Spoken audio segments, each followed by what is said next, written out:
Renungan Malam Seiman ditulis oleh Dr. Kathleen Wijaya Kuntaraf dan Pendeta Dr. Jonathan Kuntaraf, berjudul Kristus sebagai Penata Layanan.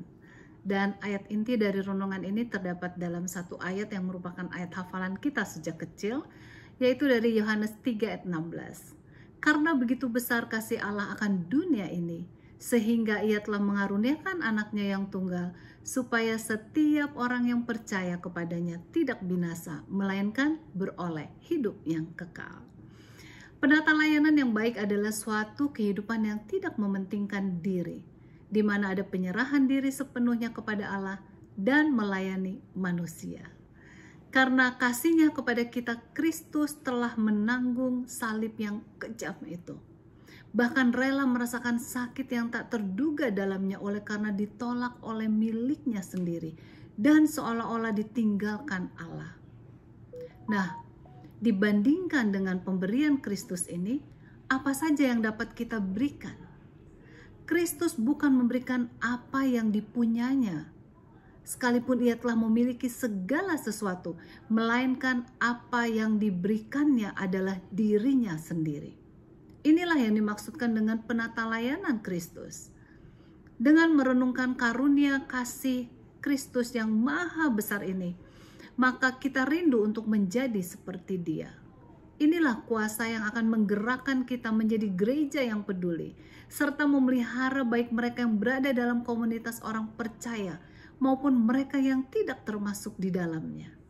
Karena Kristus mati bagi dunia, maka penata layanan dalam arti yang lebih luas adalah untuk dunia ini. Satu perkara yang perlu diingat juga ialah mengenai penata layanan bumi. Ilmu pengetahuan modern telah menjadikan bumi ini sebagai suatu laboratorium besar untuk penelitian dan eksperimen penelitian yang demikian telah memberikan banyak keuntungan. Akan tetapi revolusi industri juga telah mengakibatkan pencemaran udara, air, dan tanah juga. Dalam beberapa hal teknologi telah memanipulasi alam, gantinya mengelola dengan bijaksana.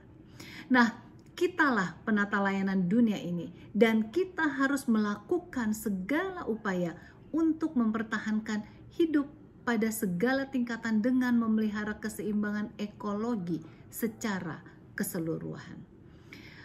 Pada waktu kedatangannya yang kedua kali, Kristus akan membinasakan barang siapa yang membinasakan bumi. Itu terdapat dalam Wahyu 11 ayat 18.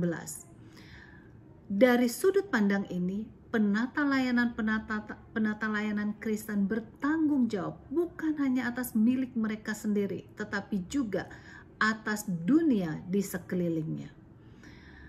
Untuk itu kita harus berperan serta dalam memelihara kebersihan udara, kenyamanan bumi, mengusahakan air bersih, dan menentang kegiatan yang merusak bumi seperti pembakaran hutan yang cenderung menyebabkan peningkatan dalam suhu udara.